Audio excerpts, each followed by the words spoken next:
Right, this is going to be another episode of Snake and Banter with me and Maui. But before we get into the guest and all the banter and all the news, etc., this show is brought to you in association with Into the AM. You've seen before, you've heard about them before. We've talked about how brilliant they are before. They're basically an apparel company that does all sorts of t-shirts. They actually don't just do t-shirts, but I just obviously wear that because it's what I wear for these shows, but they do all sorts of apparel. You can go onto their site. The good thing is, if you use the code on the screen, it is www.intotheam.com/LFN. So the code is LFN. You will get 10% off everything on the store. So you actually don't have to just get a t-shirt. Like me and Maui have gone for like a printed design one because we wanted to show it off. But as Maui pointed out on past episodes, I know it's a thing that Monty's into. If you like actually just like high fashion, also you can just do the basic tees, which is just like a basic white tee, a basic black one. But the thing is, understandably, the quality is going to be a lot better than just a random store you go to where you buy 5 or whatever. And actually using these deals, you can also get bundles from them. Like you can get 3 graphic tees like these for $61.95. You can get 3 basic tees for $52.95. And the cool thing is, right now it's actually active. It began on, I think, the 27th of June and it runs till the 8th of July. They are doing their 4th of July sale, obviously for all you Americans out there. And actually for that one, already that 4th of July sale gives you 30% off everything on the store. But one thing that's quite cool that they actually told us to emphasize is you can actually stack the bonuses. Because already when you go during this time period, you get the 30%. You can still use the code LFN and get 10% as well. So you can just get 40% off whatever you want on the store. And as I say, there's a lot of pretty good stuff there. Like Maui's known to have quite a more refined taste for fashion than me. What do you think of it, Maui?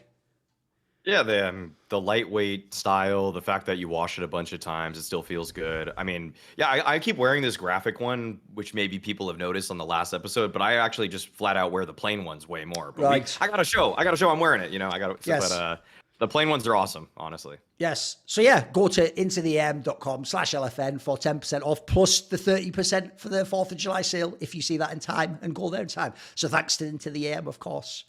Right. Oh, by the way, I actually do think as well, even though there's not a massive audience, I do actually think I don't know about you, Nart. Obviously, NartOutHere is our guest here, a content creator on YouTube, blah, blah, blah. Normally it's just a voice going, check out this nerd. But now he's got a face as well. You can see him. He's got actually a total media person. I'll ask you a question right now. Normally I don't do this, but spoiler, I'm usually getting all the people before they're famous. I'm like the talent scout / the really seedy agent in LA. Like, hey kid, you want to be in the business? Like, and then you come on my show and they become famous. So that obviously people are going to wonder now, why weren't you ever on my shows? So even though I don't want to speak too much out of school, but as far as I know, you're someone who's eased into the esports scene, right? You didn't want to rush and do that sort of stuff earlier. And you sort of told me you wanted to wait a little bit before you did a show with cameras on and all stuff, right? Yeah. So I wanted to like work my way up because I'll be honest, I'm intimidated by you, Thorin. Like okay. you give off like just a cool guy. So like I worked my way up, like showing my face like here and there. Okay. And now this is like the full debut. Okay. Yeah, exactly. Because by the way, I was going to say, I actually do. Maybe it's just me, but I do actually love that content where they just get Maui to do like a way over the head of the audience, like review of something to do with like art or food or something. The timbers of the music didn't really, and then you can just tell like everyone's like, he is saying cool shit, man. I wish I knew what he was talking. But you do it well, though, Maui. That's the thing. You lean into that well. I like it. I appreciate it. Even though I don't think anyone is ever going to go to Kjaerbye and listen to any of your advice about restaurants. But it was entertaining to watch. I'll tell you what, you did kill it in that sense, you know. Thanks. That was random. That was just because one of the guys that's doing production for ESL, he actually now works for Riot. He just had a nice camera and a whole setup, and he was like, let's just film this, and we're not making enough content in Katowice, so do you want to just review a restaurant? I know you like restaurants. And I was like, yeah. Okay. And then he actually, they liked it so much in Katowice that we did it in Malta also. And I was like, and it was just a 2-man show. It was just me and this guy, Jacob. His Twitter is Atroix, ATROOIX or whatever. He does a lot of freelance stuff. So I'm shouting him out because he's awesome. He's really good at what he does. He does music videos too for some small artists. Also, by the way, just a good way to get your meal comped in. It's just an expense. So, exactly. It carries the bill. And you're like, these 4, the way that they... Oh, sorry, I say far because I actually am Maui and I'm not Thorin. I'm not someone from the northeast of England. Okay, whatever. these Yeah, hand-cut exactly. noodles or whatever. Like, I don't give a fuck. Mate. I like to watch it, Maui, so I can pretend I have a refined taste in food, and then I just go and eat some fries and smell like whatever. Give me Some kebab. I know exactly. Yeah. I don't give Yeah, a fuck. just white sauce, please. Thank you. Like, all you need to know is this: to have a sense of who I am within the LFN network, contrasted against, say, for example, MonteCristo, if you know from League of Legends, is when Monty says he likes kebab. First of all, he doesn't even say kebab because he's a hipster. He'd go kebab, right? Which is like already Maui, fuck off. But I mean Monty. But then also, he actually means like a really expensive one. It's all like, see, he doesn't know I mean the one you have when you're like drunk, mate. You know what I mean? Just like give me that grease. You're talking the one where the guy shaves it off Yes, like an yes. industrial shaver. If they don't with do that, I liver. don't want it, mate. Exactly, I want that one. He's like, he's shaving the elephant Yeah, leg. it's as like it the were. one that's like over a coal grill Yes. with like skewers and stuff like Yes. that. Like perfectly. Once he's made. getting like a real one with seasoning, it's like actually like a traditional ethnic meal. So get the fuck out, Monty. I want the one that you have when you piss drunk and that you regret the next day. So okay. Speaking of things that you might regret the next day, what is your good point now out here? Because obviously people are expecting the heat rock, mate. So come on, what's your good point? What are we going with to start the show? Okay, to start off the show, I like Heroic locking up TeSeS for another 2 years. Okay. for TeSeS extending. enjoyer. We appreciate those on the Yes. show. Yeah. So the reason why I like this move is because for a while now, TeSeS has been, in my opinion, underrated. And what's funny is like back in CS:GO towards the end of it, Heroic were possibly, correct me if I'm wrong, looking to replace him at one point. Could be. Yeah. Yeah. I think there might be a rumor like that. Yeah. And then like with this whole like, the whole roster change and him staying, him getting a new position and role as a star player now. And he's had these really, like on eye test when I'm watching him, it's like really, really good. And like it can only get better because with this whole new system changing and then them speaking English, I feel like TeSeS can only get better from here on out. Okay. By the way, Yeah. I didn't tell you this before that, but at any point during the show, jump in if you have a point or you want to go Okay. back at something. Just when it goes, so you don't. It's not school. I don't have to wait for me to call on you by name. So it's going. Okay, Do you have sounds a good. response? I'll cut you guys off then. Yeah, go for it. I feel like, I mean, for such a long time, obviously his role is, I mean, it's kind of changed in what he's doing now for Heroic. I don't know if he has actually any of the same spots at all from before when he was playing with like Stown and Kjaerbye. But after taking over just a couple of the spots that I know that I think Kjaerbye had, maybe it was Stown. Either way, he took some of their spots on CT side, and he used to be just the most overqualified, say, B anchor on Mirage. And now that he's playing some of the more in the fray rotator spots, like I think now he's the connector guy on Mirage, for example. Like he has blossomed into a more like impactful player is how I'd want to put it, because he obviously always had the mechanics to deliver in those kinds of positions. And I feel like it almost just felt like that's why Heroic was just like a spoil for riches, and you didn't really know who was going to pop off game to game back when Cadian was in game leading them. Now it feels like, well, I do think that one of the shortcomings of Heroic today is that TeSeS is probably still adjusting to some of those star positions. Like he's quite good at them. Like I'm not upset that he's playing them, but he's not that supernova superstar level player that you may want in those spots. You get the occasional pop-ups from him, but it feels like the current iteration of Heroic, I'll say first and foremost before we dive into it and even bring any sort of critical lens to it, is that TeSeS, I mean, the thing is with Heroic today, like they aren't hitting the heights that they were before, and the good is that like TeSeS should be a stable piece on that. He knows how to play good team CS. He is a good individual player. He's played in now like a Hunden-led system, a Cadian-led system, a Kixan-led system with Saw behind it as well. I feel like in terms of a guy you want in more like stable tactical CS, he's shown that he can have pop-ups while playing in a very well-rounded system overall. So yeah, I think like the good being 2 years, I also think that's the right length for contracts. I don't think you should really be signing too often for much longer than that unless one side is swindling the other. If you're fleecing the other side, if you're a player and you're getting some insane like 60,000 a month salary, yeah, sure, sign the 4-year contract with a really bad bench clause for the org. But if you're a player who still has probably more to give and you're an org that probably wants to weigh the field a little bit more, then 2 years is just like the perfect amount. It gives you time so that you have a stable piece right there on the roster, and it also, as a player, this game might get better, or it might get better for players in a couple years. So you don't want to lock yourself into something that, if you're kind of making a middle of the road salary, that can waver too drastically in too short of a time, especially with all the new money that's coming into the space. I'll even say, by the way, on the last thing you said there, Maui, there's even probably a world where that's also why this deal makes sense for TeSeS. I would imagine, if you look at when his contract was before, I'd imagine he probably wasn't on a very big salary when he joined, if you go and look back at when he joined, because first of all, he was a semi-nobody, and then secondly, Heroic just wasn't a big org back then. People have to remember, they only got those millions in the investment, I think last year or something, wasn't it? I think it was actually sometime during last year, because there was that simultaneous period behind the scenes where the rumor was they're either going to go bust and shut down, or they're going to get millions in investment, and they got the millions in investment, hence why they were able to do some of these big signings. Like, people heard the story that they were trying to get the whole Ents core, but they were just going to have to pay millions to do it, and they wanted some pious and all that jazz. They only ended up getting nerds in the end. People have heard the story.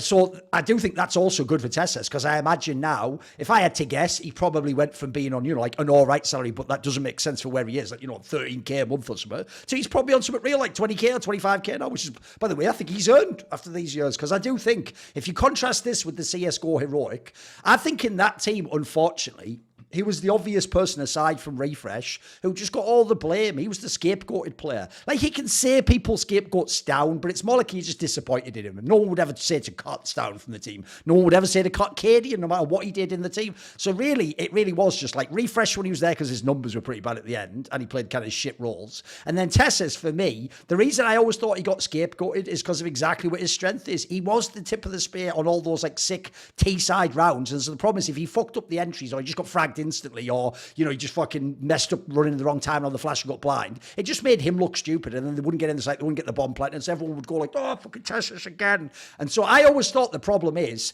when they did the chokes, I do think he was one of the most susceptible players to choke, but I also think, like I've just described his place within the team, that's exactly where you're going to break down. Like, if the whole team's like nervous, making weird calls, people aren't as committed in a big match as they would be otherwise, you are the person who can get left out there as one of the entry players and one of the players who has to just go in. And obviously he still has to do a lot of that in this team, time to time, quite frankly. So I think, actually, if you look, I think if anything, the period without Kjaerbye has just showed this guy's a bona fide good player. I think before, a lot of people did just think it was like he was, like, I would say people would cynically think this is a guy who was just, his brain was remote controlled by Kjaerbye, and he just, essentially all we know is he's got nice aim. Like, and even then, by the way, he never had bonkers CS aim. Like, I wouldn't watch a CSDM of this guy. He just has the type of aim that I actually think is perfect for entry players, which is like, when you go in, you're really streaky, but you hit a couple of nice flick headshots. Like, that's actually what you normally want from the entry player. If you're better than that, by the way, you probably wouldn't put him as an entry. You're probably in the middle of the pack, wouldn't you? So I actually think his skill set, and also I'll add in, I think his personality, I think this is one of the few players in World CS where everything actually seems to align with what he should do in a team. And I think he's on the right level of team as well, by the way.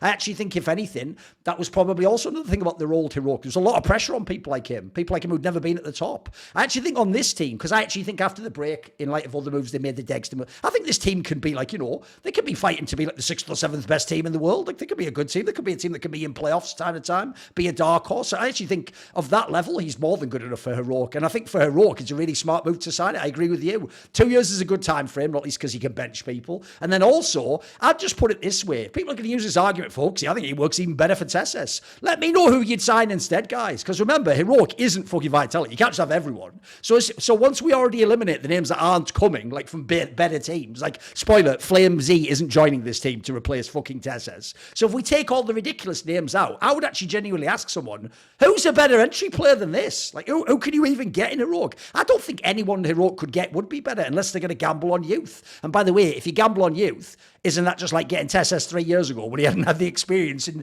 you've gone through that period, now you've got through it, you might as well benefit from it. So I think it's a great move all around. I think it's a good point to pick Nart as well, because I actually don't see a downside to this move. I think it's a slam dunk all the way around. I love this guy. I also think, like I alluded to before, I think what he showed in the Kjaerbye era, and I think has been proven with Kixan as well, is another quality I love in entry and aggressive riflers is he's just a soldier. This guy looks like you just tell him go in, he just goes in. He doesn't have some big debate like you can, well, Nitro, I don't know if that's how modern CS is, but he just fucking goes in, mate. If he dies, he dies. If he gets the kills, he gets the kills. But I like players like that. I like players where it takes, I always say this phrase, it's actually why I used to say he was never cut from North. It's not that they have like the best person, it's one less ego on the board though. Now you're just dealing with, I don't know, maybe Kixan or Nerts. Sometimes limiting the amount of people who are going to cause problems is also a really positive quality for a pro CS team, Right. Is that it? Have we got any more on this topic? Anything else? Real quick, yeah, like with the old heroic, like any of those players could pop off, but now TeSeS is putting in this new role. I wasn't really expecting him to do this, so it's really good to see this. Okay. Right, come on then, Maui. What is your good point?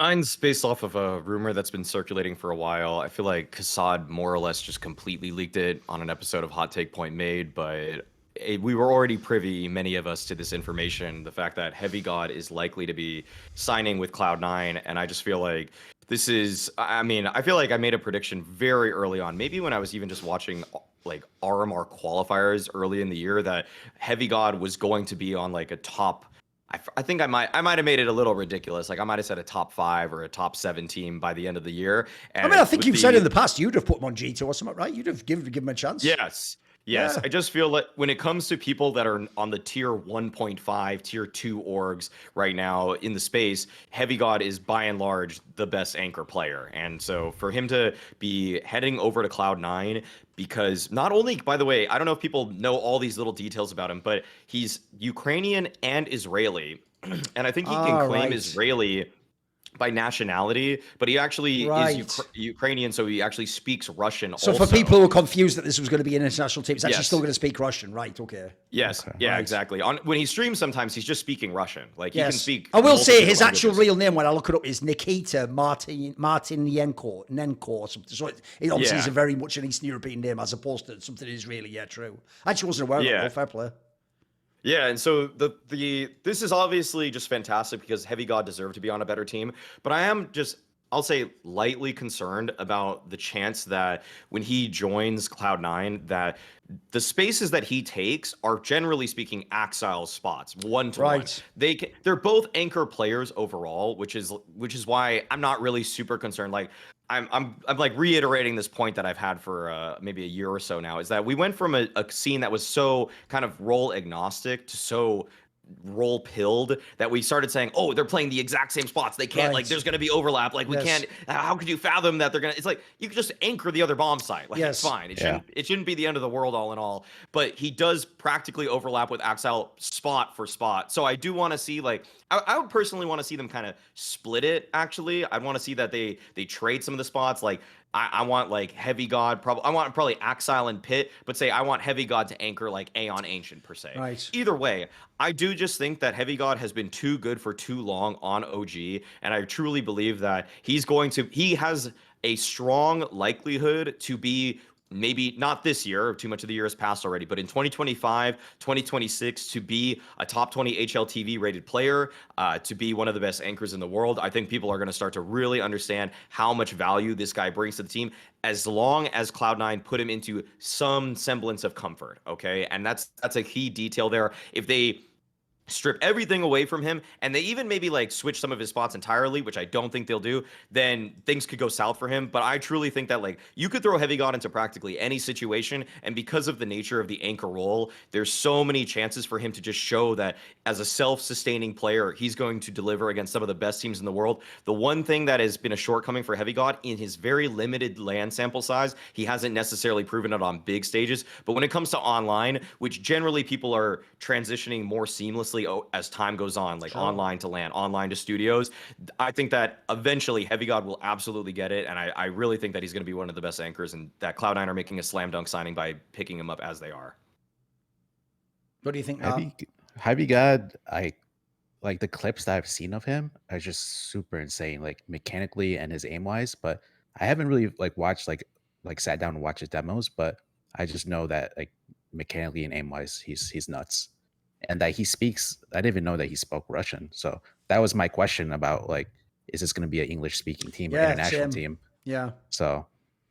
No, that's actually very useful info, actually, as well, Maui, because I have to say, my first thought when I even heard that rumor was like, but I thought the whole point of this was like, we're doing a rebuild with like Russian up and coming talents or something like that, you know? So it would have been weird to then, which, although in some ways it'd be on brand for Cloud9 to never have a complete roster, to go like, here are 4 Russian players and one who has to speak English, you know, like that would be on fucking brand. But I'm glad that it means they actually are going for a real, like, all can speak the same language team, etc. Because actually, the problem with this player is, as you say, Maui, the problem is he just doesn't have the experience on LAN yet. So it's not actually. Here's the thing: if you watch him online, I actually agree with Maui. Like, it's a slam dunk to sign this guy. He is really talented. Like, and also, if you look how fucking bad OG was, like, he basically did what Dexter did on OG. You used to watch OG and go, "This team is trash," but that guy's really fucking good. And then you even think to yourself, "Mate, if he could be this good, essentially on like a bad FPL mix, isn't he just really good?" You know what I mean? Like, in some ways, you battle tested. But I agree. Obviously, he hasn't done the land. So the difference is, it's not a slam dunk. He's going to be mega on land immediately. So if the difference is, if this had been now they have to speak English,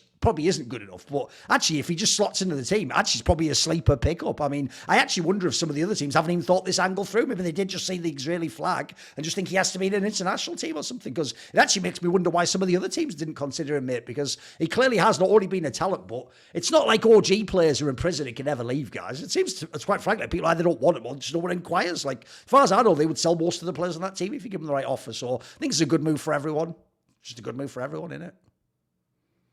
Yeah, this isn't probably going to even become relevant in any respect, but I know he's trilingual, like he can speak Hebrew also. But not sure that you're going to need that, but you know, because I will say, when people do that thing where because they think, yes, I know, guys, you are technically right. There are now technically 5 pretty good Israeli players. The problem is the roles would make no sense whatsoever if you made that team. So, like, no, at this point, they should all just stay in their own teams. You know what I mean? Like, maybe down the line, maybe in 3 years when like someone else comes. That's along. just an added detail for people in the far future. Like, I don't think that's going to come into any relevance anytime soon. But yeah, fair enough. No, I think actually when you think about it, like other places he could have landed, like Norbert's kind of been falling down a little bit. Okay, I really I hyped a lot. I hyped Norbert. So what I can't handle is this. Wait a minute. Why are you like fucking day trading Norbert at this point in time? You were the one who built up the hype for like 3 months. That he's like secretly the best like anchor player. Overpass is gone. Yeah, until the impact gone, and then just because you're now like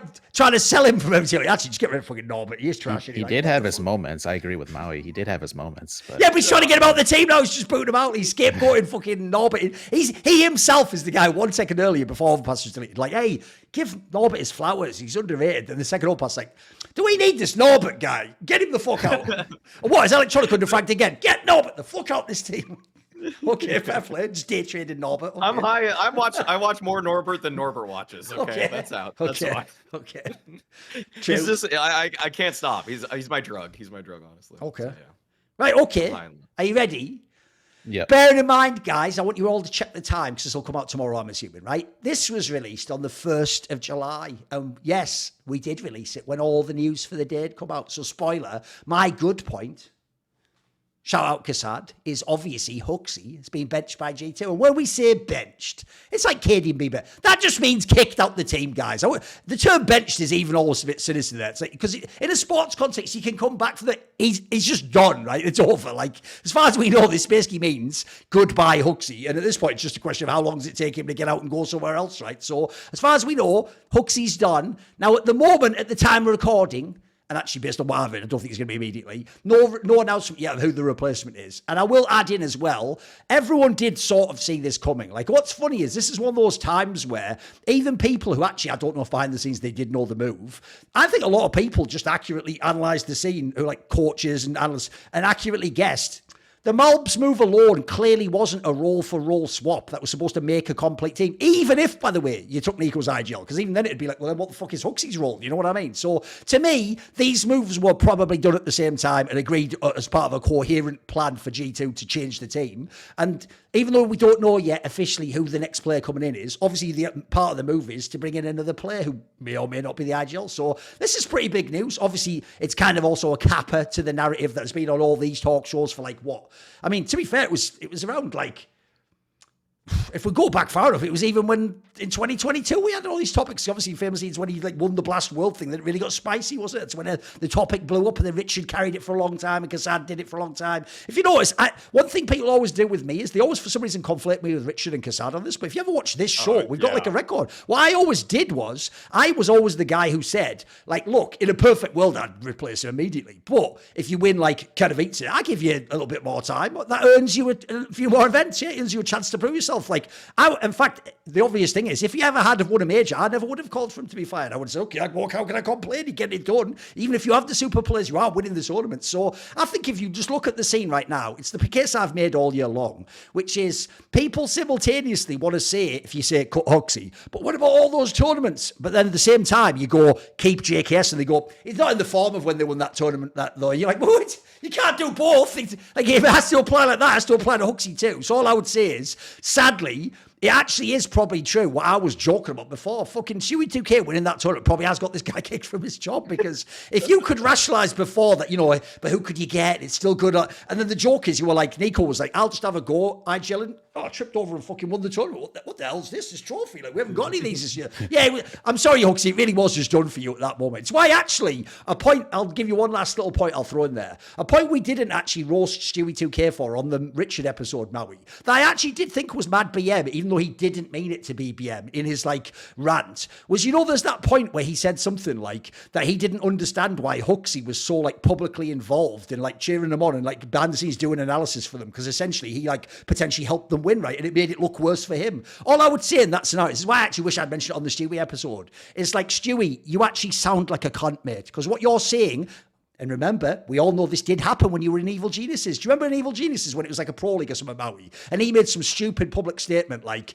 why would you even try on the last game? We were already out, even though if you know how Pro League works, like sometimes your last result still affects like someone else or whatever. So it was like and it was an insanely entitled statement, because here's why you try, Stewie. You get paid like 30k a month, you fucking rat. Like, that's why you fucking try. You don't go, I don't deem this game to be worth me trying, so I'll just be phoning it in. Can I please have the 30k? So anyway, the point I would say to bring it all the way back is, I actually think that is, as much as it might seem like a meme that HooXi sort of threw the assist to get himself kicked out of a team by helping the team win an event he wasn't at, and therefore all the narrative. I'm going to spin it the other way. I actually say props to HooXi for that. That actually makes me admire him more, mate. The idea that if he hasn't had the event, he could have done the opposite. He could have done what Stewie2K probably wants, which is like, if I'm not there, fuck them. Let them fail without me so they'll know they need me. I'm definitely not going to help them. In fact, if anything, I want them to see that I'm necessary. You need me in the team. If he really didn't do that, and he really did like essentially be like a remote analyst, then mad props to HooXi. And he actually might have played some minor role in helping them win that tournament. I've heard, by the way, he just called Nico did just call his playbook. It wasn't just all like off the dome from Nico. So I think even though it's rough, the circumstances that if you're HooXi, you never really got another chance, because even that other lad, remember the blast, started with, we didn't even know if Morrissey was going to be there. So that was a fucking mess too. You didn't even really get a chance to redeem yourself, did you? But I just think if you look at the totality of his time in G2 when it became CS2, I just don't think it was good enough. And as I always said, it's not even that you have to think HooXi wasn't good enough. If your argument is his style has to be loose to accommodate that, well, then they didn't have good enough players for him either. So unless you could upgrade and get mega superstar team, I think eventually he had to be moved. So that's why I put it as a good. Even though for HooXi it's bad, I think for G2 this is a good move. I think it's the right move for everyone, except HooXi. Don't start. Yeah, this is definitely a good move for G2, but for HooXi, like his fragging abilities and like if you look at his numbers, they're like all red, and it's a difference between him and Kjaerbye in the sense like when you're watching HooXi play, he doesn't get those impactful frags like Kjaerbye. Like Kjaerbye has like these timings that he always takes, like going through smokes, and like HooXi, like he's always been a liability. A lot of people say, oh, it's G2 are playing 4v5. But so that's a good move for G2 to, get rid of him. I'm not sure where they go on from here. I don't know if Nico's IGLing, they pick up an IGL. And then for HooXi, maybe he goes to like TSM. I know they're building a Danish team over there. So overall, good move for G2. What do you think, Maui? This is, I wanted to start by also saying something similar to what Thorin did, is that I think everybody kind of misses the timeline or just kind of fudges it for when all of us separately, Kassad, Richard, you, me, said anything we said about HooXi. I actually was one of the people that was very publicly for HooXi, because if people remember back in 2022 before the move happened, there was the rumors that were circulating were, do G2 pick up HooXi or do they pick up Alex from Vitality? And I actually was one of the people that was saying I want them to get HooXi, because when he was calling for Copenhagen Flames, he was able to play selfless roles, which I knew that he would have to if he played for G2. He would play anchor positions, which he would have to for G2. And Alex, even though Alex is a better overall player, he might even have been a better overall caller, some of the ways that Alex called felt a little bit more micromanaging to me. And HooXi actually always had a loose style when he was calling. And I remember, for example, Kjaerbye just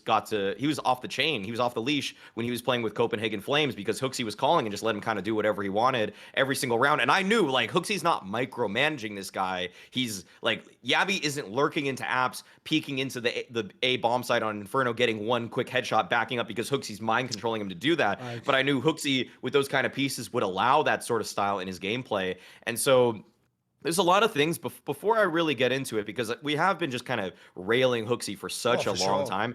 And this almost in a weird way feels like a eulogy. It kind of feels like he's never going to have an opportunity with players this good ever again in his career. Yeah. If he does, he's probably building that team up himself. And so it's going to be kind of like a Cadian situation where it's like, okay, is it HooXi? Is it the system? Is it the players who are now really good? And so I just want to say, like, HooXi did such a great job of making Inferno look so manageable at the highest level of play, because so many in-game leaders in the past, and I even want to reference, say, like Kerrigan in 2018 when he was choking that E-League Boston Major Finals. He was like, he's just doing too much. He was like, taking bracket control, taking banana control, maybe going back to A, and it's like, you really never needed to do that. And I think HooXi showed all of us that all you really need to do on this map is just use a world-class banana taker like Nico and then exec B. Like, what are they going to do? What are they actually going to do if you do that? And so there were certain concepts and certain little plays and styles and tactics that HooXi opened our eyes up to. But beyond that, he clearly had an expiration date as a player. He clearly wasn't up to snuff when it came to his individual ability.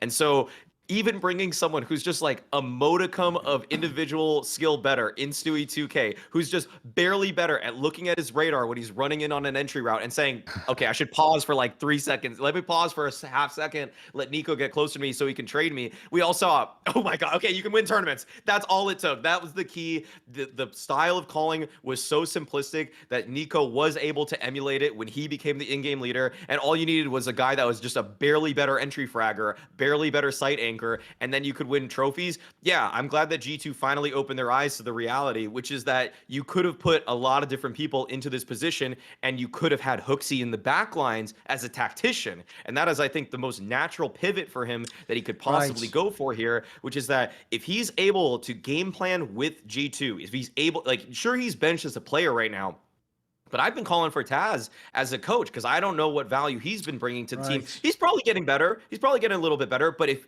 HooXi just pivoted into the coach role, if TeSeS maybe got transfer listed or became like an analyst or an assistant coach, whatever, I feel like TeSES's personality and what he brings is like his aura is too big to necessarily be an assistant coach. I would like to see him have another gig, but I know that, hey, this is a winning formula, basically. Have HooXi as somebody that's giving the game plans day to day, have Nico as an in-game leader, have a better entry fragger. You have that, it's Mobs, and then just get one different anchor. I would have liked HeavyGod in the past, but it doesn't really matter to me. You can practically get anybody at this point, and it would be substantial in terms of upgrading versus Nexa versus HooXi. And I think G2 is going to start sailing. Like, I really think that they have so much potential now because, like, maybe numbers be damned. Like, you really could go out and say m0NESY's the best player in CS2. You could say it's Donk, but it's one or the other. It's 1A, 1B, and to have the best player in the world, have another world-class player in Nico, and have another guy who we know can really show up but just needs the right situation in Hunter. I just need the fourth and fifth player on that roster to not just be dragging them, like to just be absolutely dragging them, creating like a huge losing condition game to game. And if G2 can find those upgrades, which they have already in Mobs, and then I don't know who the fifth is necessarily, then this team is seriously cooking, and they will actually be competitors for that S tier and to be winning titles every single time. Because for this entire year, for the first 6 months, it never felt like we could in any seriousness say G2 is a favorite to win this tournament, or G2 is a favorite to win this match. Like, and that's why when I pivoted away from this team was the World Finals last year, when Na'Vi was a team of just like, okay, they're playing better tactics than G2. I'm going to take this team over G2. That's when it started to feel bad. When I knew that the firepower was clearly on the side of G2, but the tactics weren't actually helping them out for the last 7 months. And now finally, we might just, maybe the tactics don't improve, but the players will, and then G2 can start actually hoisting some more trophies, not via a fluky Stewie run. I have a question for you, Nart. Do you want to jump in on that, by the way? If you get a point off. Oh, no, go ahead. What's the question goes like this. So obviously you do have to separate the two lineups. The one he had in CSGO that he won all the tournaments on with JKS, and it was CSGO. Obviously the version with Nexa is CS2, so it's a different game. But I will say there's two angles I have to this. One is in CSGO, I think the problem HooXi had was he had such big names that when stars frag, you tend to just think of the star, not the person who called the strat or put them in the situation. So if Nico frags, if Monty frags, everyone just thinks they're really good players. They don't think, was it a great strat? If JKS wins a clutch, you don't think, how did they get into that situation? Then in CS2, I will actually say, despite all the criticism, I mean, this was famously one of Maniac's hot takes. Maniac actually said he thought the T side of G2 was a top 3 T side in the world. He actually gave mad props to HooXi in that sense. So my question to you, Nart, would be, when you're going through demos to find clips or smoke lineups or whatever, were you impressed with the HooXi style? Did you think he had something to his calling? Was he doing some interesting material that you were using? What would you say? G2, it was one of my favorite teams to watch. Like, easily top 5. Like, I don't know if it was behind HooXi or somebody else, but they had a lot of like set pieces, on both sides, T and CT sides, as well as, like you said, set utility. So I don't know if HooXi was the main creator of that, but I also know in a sense, like when I'm watching these demos, all these pro teams are copying one another. Right. So G2, like, some of these plays I've watched, like they're copying like all these other teams. So that was the case there. Yes. Okay. Right. Let's move on then. What is your bad point, Nart? Oh, can we go back real quick? Yeah, if you want. To talk about G2. So, who do you guys think is going to be like the 5th? Like, do you think Nico's going to take over as IGL? I'll say this. I'll answer first, because what I'll say is this.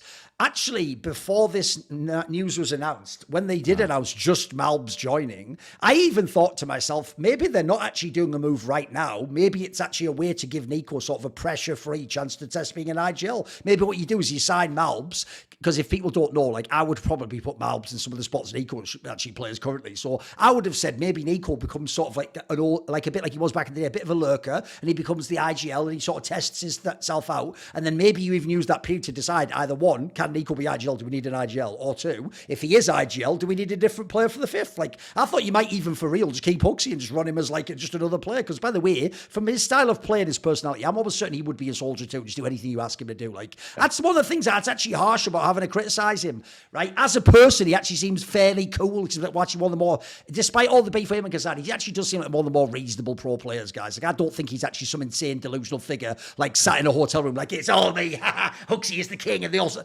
he's just done some of that stuff to banter Kassad, because Kassad did it on camera himself. But I do think that, like, the problem is, I can only judge you based on, like, your success in the game. I can't judge how cool you are as a person. Like, that can't be a factor. But I actually think he would I don't think he would sabotage the team if you made him be, like, just a role player and he wasn't the IGL, for example. So I wondered actually initially when only the Malbs signing was announced, like, is this the idea of, like, you've got a stopgap period like Nico, right? We're going to basically give you 3 months, see how it goes, then we'll make a decision. Also behind the scenes, people have seen the rumours. There's maybe a rumour Nico and MauiSnake leave. So again, maybe we're just seeing who wants what, who goes where. So now they've done this move, though. I mean, this move's, the player replacing him hasn't been done yet, but spoiler, that means it's obviously coming pretty soon. It's clear that they have got a roster set. They're going to run with this roster. So with the way it's going right now, my assumption is whoever they're signing is going to be the IGL. That's what I'm guessing at this point. So I feel like it's not just another player and they swap over, but that's just a guess. What are your thoughts, Maui? I mean, I would personally prefer that they just have Nico as the in-game leader now, and I would want them to just sign a really strong anchor player. And it's kind of weird, I guess. Obviously, listen, the problem is to name a big name, it's hard to know if they can leave a team. So, like, what's like a plausible one you think they could have signed? If you could pick, like, assuming like you could do a little bit of a buy, you obviously can't go and take like someone from FaZe or something. But if we're doing like a reasonable signing, what would have been like the sort of tier of player you'd be willing to do for that? I mean, the best would be Magisk, probably. Okay. So I mean, there is that rumor that cool. maybe Falcons are making change. So if they went for someone like that, you'd love that move. Yeah, Magisk for HooXi spots would be fantastic. Okay. It'd be so good. I mean, that's why I was so high on the HeavyGod stuff too. I mean, like, well, hey, HeavyGod's not confirmed for Cloud9. That's Let's true. Just say that. So I'm still saying him. It feels really strange to also say like JKS when they clearly didn't. Because it'd be like a meme for him to come back on some level. True. It'd actually be a good Yeah. signing, though. Surely it'd work, you know. Yeah, the thing is, he's right Yeah, there. He's why not? available. So like, I don't know. I don't even know if he's technically benched or a free agent at this point. I So, think like, they, can I you think just- he went as officially as a free agent a few months ago. I think just a few months ago they just announced okay. it randomly one day that he was a free agent or whatever. Okay, that's good to know. Which is why I Yeah. believe it's implied that, because remember, Chad's always the one that the info comes through. I believe it's implied, like before he joined G2, that he's doing that thing again where he just sits and hopes he gets like a really fucking sick squad out of nowhere. So as far as I know, it might actually be JKS's fault he's not in a team if people don't know. Like, as far as I know, I think he actually could have been in the Fanatics of the world, you know, like, I think the joke is he doesn't want to be though. So I think he's doing his old JKS move again, but whatever. He is available as far as I know. And I'm assuming he'd say yes to this team, you know, to just guess. Yeah. They probably would take him. Yeah. I mean, other than that, I just feel like there's too many like superstar anchors that I just don't think that would budge from their rosters. Yeah. Like you're not going to get Kjaerbye or something like that. No, What about Perfecto? Oh, that's a spicy one. It's interesting, but nothing has indicated to me that Perfecto has strong competency in English. Like he does his interviews in Russian. They get translated to English. Even the most recent interview that they had on HLTV, I've been told, was just completely conducted in Russian. Right. And sometimes they would even have a guy that would speak, like I've heard of this also for Perfecto, that he will hear the question in English and he has a Russian translator next to him, not to actually say the question to him in Russian, but then Perfecto will answer. He'll hear the English, answer in Russian, and then the Russian translator will make it English again. So it's like he can kind of get it, but he can't like necessarily verbalize himself quick enough. Yeah, So I didn't know his English was not that good. No, so it otherwise, was. that would have been my pick. iffy. I think he fits well. Oh, this is a spicy That's true. pick. Yeah, I'd love to try. Role wise, it's great. Role wise and strength of player, it's great. Yeah. Sure. I also think, by the way, even though I actually do not think that move will happen. I think it's a very low likelihood. I also think the reason why, if you could make it work language-wise, the reason why that move would be bigger is because there's another player that's not going to demand resources. Like, if anything, you get to have all your stars still. They can all still be the stars. Like, you just slot this guy in. I feel like he just do his job. So I don't even hate that as a move. Yeah. Right, okay, then. Let's go on to All right. the bad point. What are you going for your bad point here, Nart? My bad point is the scheduling. So why can't we have the player break after the major ends? Why are there extra events?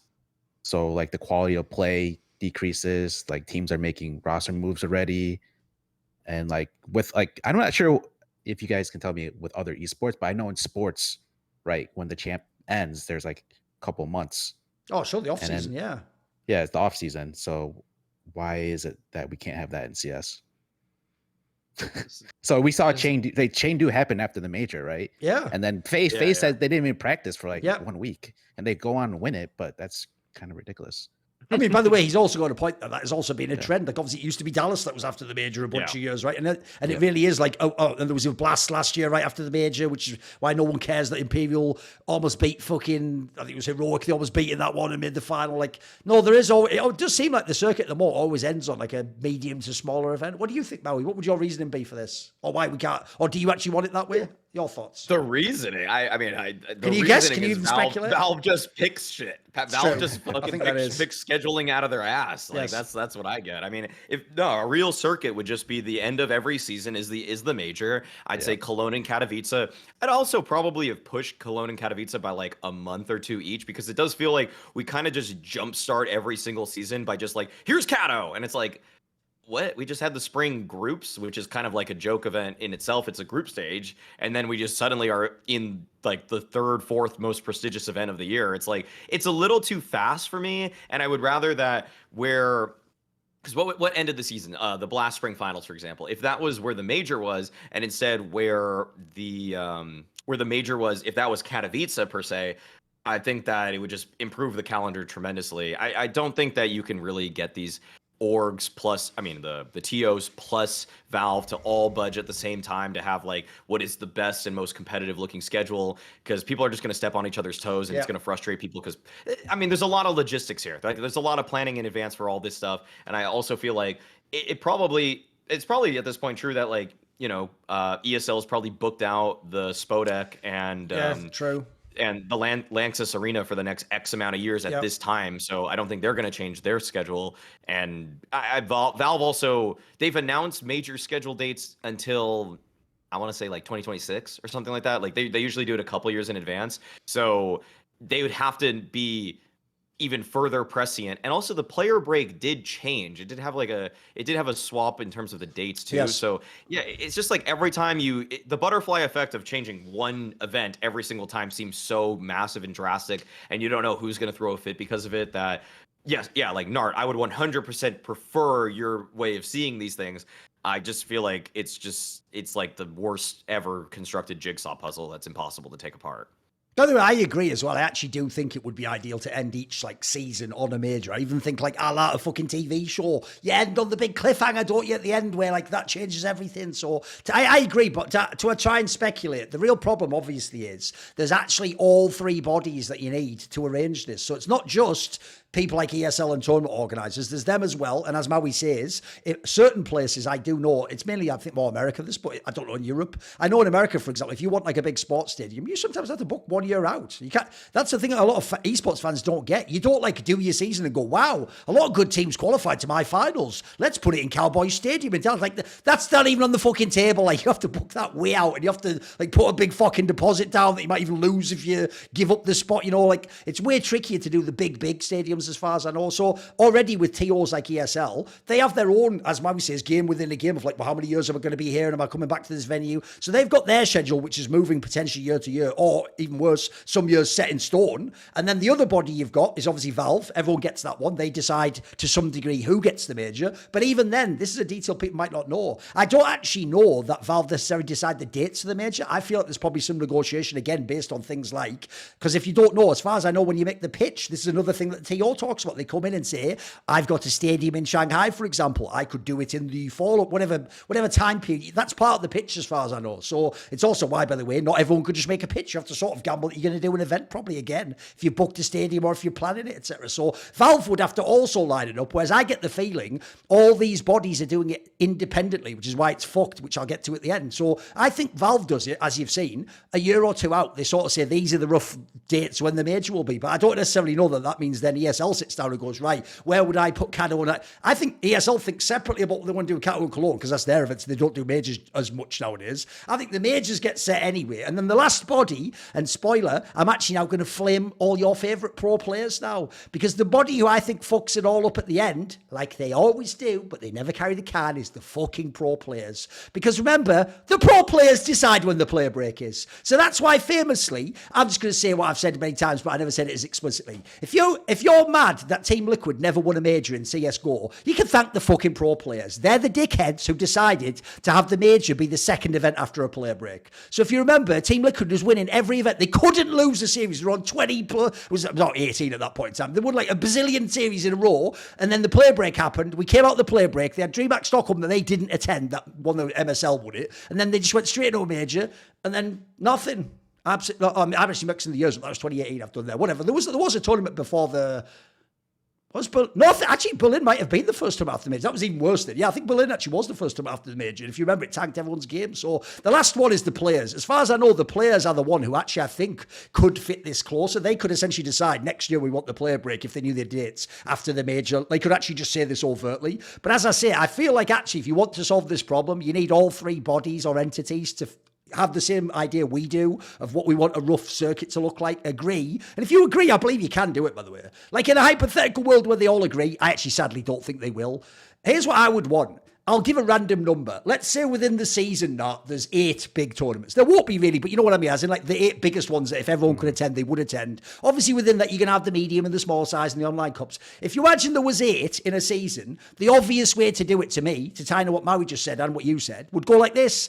The first 3 is like Blast, a small IEM, like a big. Then you make the 4th one a Kato or a Cologne, like a big, like almost like a mini major. You get the vibes. Then you have 2 or 3 more events along with the RMR or whatever you want into the one, and then you end the season on the major. If you do it that way, the reason why it'll be dope is for fans. It'll be really great for the narratives. Like ending the season on the major is the obvious way to do it, and as Maui says, in a way you also sort of undercut a Kato or a Cologne. If it's just you go straight into it like your first or second event, you also then feel for that event like, well, they didn't have the warm up. How good could they have been if this was the next event? And then lastly, lastly, I also think it actually just works really well for teams, by the way. Wouldn't that be the ultimate way in the future to build your contract? Like, I don't just have a random ending to your contract. Maybe your contract ends after this specific major where I'm sort of giving you until like for example, the ideal world, if you were HooXi, would have been that your contract would end after the Shanghai major. And then that's when they would tell you, right, after that, they wouldn't even say you're fired. They just say we'd have a discussion based on the results, wouldn't they? And then everyone would know, including HooXi and every fan and every player, that's what that's what we're building towards. That's what the game plan is. So I also feel like it would actually sort of streamline the scene. I think it's a great point now. I'm with you. I feel like the idea that it ends right after the major is like, because it was, let's just say this, it was weird when we knew that Halzerk's contract was ending practically after ESL Pro League, and then it's like, okay, so you basically played the best form that you've played in a while to try to renew your contract at ESL Pro League. Like, why didn't you do that at the major? You know, like if you did that at the major, you might have made playoffs. Dude, you know the thing, Maui? Obviously, I'll spoil it on the LFN Sports channel. Me and Maui do a basketball related show, so obviously basketball is our sport, isn't it? I will say, I wish more people, because not a lot of Europeans know that concept, Maui, of the contract year. It's more of an NBA famous thing, but like if people don't know, it is notorious, especially with like role players, that they just magically they just hit every shot when it's the contract year. They just like, by the way, in garbage time, they're playing like it's game 7 of the NBA finals, you know, like they're just padding the stats all over because they just know the second you sign on that dotted line. And here's the other thing that you know, it's notorious how many of them just drop like half as good when that contract gets signed. As soon as they lock that 3 years, because remember, it's usually guaranteed money, obviously, in the NBA. When you lock that guaranteed money in, magically they go back to normal again, don't they? Like, what the So I know what you mean. Like, just when you look at the timing, it's like I wanted to give Halzerk all his flowers for being pretty good with the AWP again, but it's like, bro, this looks like you just want to keep your job. You know what I mean? Like, it looks like you're playing for that contract. True. It's true. Yeah. At least if you pop off at the major, not only are you getting a good contract, but you're getting some legacy points too. Yeah. You know? Agreed. You know, so I wouldn't be as I wouldn't feel so like jaded by that whole just viewing that whole experience. So I could get into my bad though. Yeah, go for it. Yeah, it's one guy, and I feel like this is happening with some of the older guys that I don't know if I want to say overvalue themselves or what, but it definitely feels like f0rest's has just sat on the bench for way too long at this point, or not the bench, but just kind of sat in free agency for way too long at this point. It was brought to my attention by the recent article where Mira talked about your interview with him, Thorin, where it was just about how f0rest doesn't seem like he has any opportunities that are coming his way. And it kind of just really just reminded me that, oh yeah, this guy didn't play any professional CS. Oh, for ages. Yeah, years and years at this point, right? In 2023, mid 2022 is when he stopped playing seriously. And he's since played a couple show matches. He's played, he plays it as a stand-in for Fnatic, actually. And actually, for Complexity, he was weirdly their sixth man for the last major. I don't know why that was a thing. It felt like more of a PR thing personally, but I also maybe think it was just like Jason Lake would probably just like, hey, f0rest, wouldn't it be cool to like get us our sixth man? Like, no, here's the thing though, that would have been fucking dope though if randomly a player had gotten ill. Like, you know, Floppy just has like the flu or something. And they're like, oh my god, f0rest, like even if it was shit, like it's like when Symbol came to f0rest, I'm in for the ride though. Like, let me see it. Let me see it. Yeah, exactly. Yeah, I would have wanted to watch it, you know, like, and that's kind of the whole thing right now. It's just that, like, I don't know. It seems like a combination of different ideas where it's like I don't know if f0rest didn't like. When I read the quotes from Mira's transcription of what you've had with him, I feel like there's like f0rest not wanting to take a step down. Like, it didn't really seem like he wanted to play with an eyeballers type team. It almost felt like he also was considering a possibility of a coach pivot, but. Like, by and large, I don't really care where f0rest plays, but I want to see him play. Like, I want to see him. Like, he cares where he plays. Like, it seems like he wanted that like that phase deal, because I bet you if I was someone like f0rest, it was like, hey, like, you know, Adren and Coldzera got deals with, and Neo got a deal with FaZe. Like, surely I could get a deal with FaZe or whatever. But I think that was just poor GMing on FaZe's part, which was probably because Nico was having such a huge hand in like trying to find that replacement for Kerrigan. And I feel like f0rest now just kind of dug himself into a hole, even unknowingly, because whereas people were just kind of throwing money around sort of just randomly, I guess, like in 2022, in 2021. I just don't feel like that's the case anymore. You probably even experienced that a little bit with Dignitas, if I'm being honest. Like Dignitas just kind of threw money at those players when I don't really think that they ever had truly high levels of competition in terms of aspirations. Like they kind of knew they were all in the twilight years of their career. And f0rest, I don't think that he necessarily needed to be in the twilight years of his career. I feel like he could have been one of those people that actually showed us that there is a longer shelf life for professional players than we might even have believed. But because he sat down for so long and didn't choose a team, like that's kind of put the nail in the coffin for me. I don't think that you're coming back from now it has been 2 years of no competitive play. I don't think you're really coming back from 2 years of no competitive play. And I'd love to be proven wrong. Like, let me say that too. Like, I would love for f0rest to come back onto an Eyeballers or a better team and for him to actually show that he can put up some kind of like reasonable contributions in that sort of environment, like a 1 point. If someone that's like taken 2 years off from the game puts up a 1.10 for a whole calendar year, I will be shocked. Like, I will be personally so surprised because I think finding that sort of motivation once again when you've already accomplished everything that there is to accomplish is just so difficult. And you've probably your life's interests have completely aligned like in different directions. Like, you know, he does a little bit of streaming, probably has a pretty fulfilling home and family life and you know, friend life and everything like that. And so just like diving deep back into the game is so difficult because also at that time, like if you're like in your mid 30s approaching 40 or whatever, I feel like a lot of people around you have like settled into this routine, this habit, and you've probably created your own. And that's kind of, I think that's like it's sort of this is a little bit of a tangent, but just kind of that whole age discussion with players. I don't think we've seen the limits of where pro players can take it, but I do think that if they take a long enough break, it's over. Yeah, f0rest needed to continue playing, like Maui said. Like, no one is going to take a chance, I feel like, on, is he 36? I might not be quite that low. I would guess like 33 or 34. Yeah. 36. No, he's 36. Oh, he is 36. Wow. Yeah. By the way, that just shows how long it's been. I probably just looked at the thing 2 years ago. Yeah, so he needed to keep playing to prove himself. And the age description with, you know, players playing longer now, I think that's going to be a thing. But right now we're seeing it with IGLs. So Kerrigan, Snappy, and we haven't seen it with like starter like riflers or like big operas, but in the late 20s we have like with Device. I can't think of any other names right now, but like Maui made a good point. Like f0rest he shouldn't have taken that break. He needed to keep proving himself by playing at his age.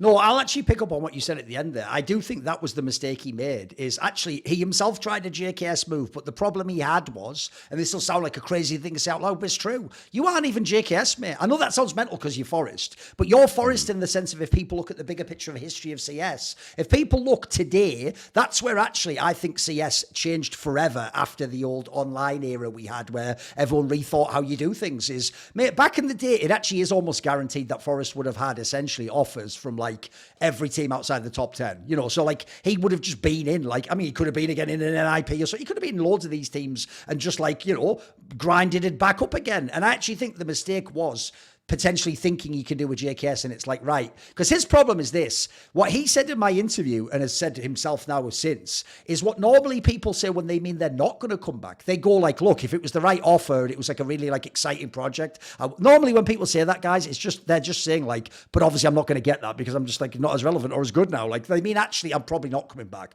I think what's weird is he said that, but really want to come back. Like I think actually he really did want to come back, but he thought if he waited somehow, I don't know what the context would be, how this would happen, but I think he did think there might be a moment where some like actual real top 10 team is like, hey, let's gamble on him, or, you know, give him 3 months or replace someone or something, but it never happened. So unfortunately, I think not only did he wait way too long, but I think that ship has actually sailed now. Like I think there's not a single chance. Like put it this way, even after seeing this interview, I don't think anyone is in these boardrooms mentioning his name when they come. Like when G2 does the discussion we had earlier of like, well, who could you bring in, or if I was to replace Immer and Na'Vi, they're not even putting f0rest's name on the board and then crossing it off. You know what I mean? Like he's not even going to get in the convo, unfortunately, which I do think is tragic, because here's the other reason why I wish he'd played. I can't know how good he is now. Yeah, he is one of the best players to ever play any esport game I've ever seen. If people don't know, I even agree with that thing he put in his Twitter bio, I don't know if it's still there, where he calls himself like a game gaming genius. He actually is a genius at games. Like, he's just his like raw, intuitive talent for the game is unbelievable. But his actual like performance level, obviously, that's years removed. So in the modern day, you're never going to join as a star as well. That's another thing. Like that ship sailed. So the saddest thing is, if he'd have grinded, even if the team hadn't have been good, it could have shown me that he was still good. If you know what I mean, I'd be like, oh right, hey, this is like a sleeper. But don't forget this guy, just because he's 30, he would have been 34 then. If people don't know, it's also the reason he's 36 is it's only last month it was his birthday apparently. So he's just become 36 now. But yeah, obviously since he's up there, I have to know you're still good. Because the sad thing I would say is this: I even think the model for how you could have played and even could play now is there. It's just you're not even, like I say, you're not even on the stock market. No one's mentioning you. So it's not that your stock's low. You don't exist for people. You are out of sight, out of mind at this point in time. Because the saddest thing is, I actually think the pivot is obvious. If people don't know, this actually happened to a bunch of other famous players. I've often used this example, which is that in CS 1.6, once upon a time in f0rest's really old Fnatic team, the best players used to actually be f0rest as like the star rifler, DSN was the AWPer and was a very good AWPer back in the day, and Khan was the in-game leader, but he was actually a fragging in-game leader. He was like a pretty good player. And what they did is later at the end of 1.6, they gambled and made the super team where they got Get Right and they got Gox. These were like mega rifle players. And so what happened was Khan and DSM, even though by the way DSM was still an AWPer, essentially became like supportive elements or role players. Like they sort of took a step back, and everything in the game, they give all the space and resources to the stars. And their logic, which actually turned out to be a very good move, by the way, was if we can learn these roles and do these roles properly, we're like OP support players, aren't we? Because we could also frag, and we used to be really good players. So what it would do in that team was, that was a team where the riflers would just kill you dead. But then every now and then your AWPer, who wasn't taking any resources, would just have halfway took over and scored. I would say the obvious CSGO example for people is TeSeS and Neo. They were the men in the old 1.6 teams. Like, the fucking TeSeS was like one of the best aggressive riflers, and Neo was just the best player. But in CSGO, I always thought what was genius about what they did is they humbled themselves. You can tell from day one they made that lineup with Bialy and Snacks. Like, they knew it was a Snacks, Bialy, Pasha star team. They weren't the stars. And as a result, weren't they kind of OP? TeSeS was basically like an entry in an IGL who every now and then would pop off and just have like 25 kills and dominate the game and shit talk the opponent. You'll never get that in a random young entry player. And by the way, Neo, unironically, became like one of the best supports in the world. Like, dude, he used to win clutches for fun in majors playoffs. Like, again, something like over the expectation for that sort of a role. So if f0rest wanted, by the way, I think he could even do the same actual spot in a team. He just can't have all the resources. If he just wanted to be one of the first two people into a site and do his job and be like a skilled player, not a best player, but just a player with some rifle skills, and he runs in on a Falcons type team or something, I think that could even work. I think as long as he didn't want to be the star, he didn't have to be f0rest like back in the day. I actually think this guy's a very healthy attitude. He's a very good teammate if people don't know. I do think, by the way, he follows tactics and what people say. I think he really could have fitted in one of these teams. Like, actually, the sad thing is, if he hadn't let his stock drop, why couldn't this conversation, like, why couldn't, for example, someone like a Liquid have taken him? He doesn't have to be the best player, just has to be a role player that you can rely on, right? So, and sad thing, and also I'll just throw this out there.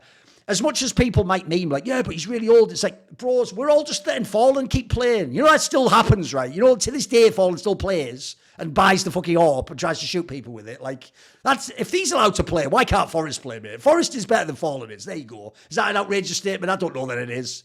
Look, I will say it, sadly, it's sort of debatable at this point in time, but, you know, like, I don't think he's, and also he's not an AWPer. I actually think he loses less resources. So the last thing I will say is this.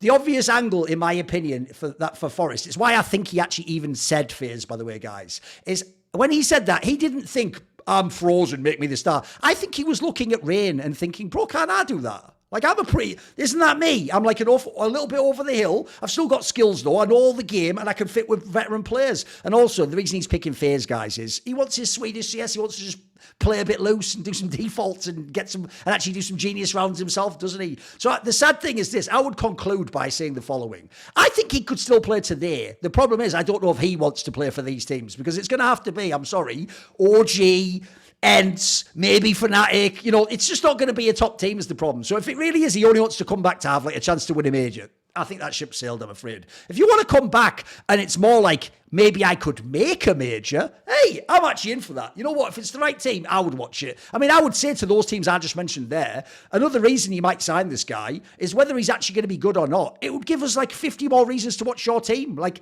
spoiler, the second HeavyGod leaves OG, I won't be watching OG play. I don't give a fuck about any of those players, and they're not a relevant team. If you had f0rest, I might watch some. By the way, I'll definitely watch if he plays like an actual team that was like a rival of his or fucking some top squad. Why wouldn't I? The novelty alone would make me interested in a little bit. Any age related like situation always brings in views. So like true. With the Olympics like trial happening in the US, there's a bunch of like 16-year-old track runners that are bringing a lot of attention. So like you said, Thorin, like with f0rest being this old, that would make a lot of people watch his matches. Yeah. No, I'm with you. I will say, though, he is an example, though. I forgot to say this earlier, so I'll do it now, actually. This is an example, though, of where I do get sick and tired of people doing devil's advocate arguments against me, Maui, like I always say. Because here's the thing. Do it if it's an interesting point. But people do this thing where they pretend it is their opinion. But then you find out it clearly isn't later. So here's the obvious example I was going to say earlier.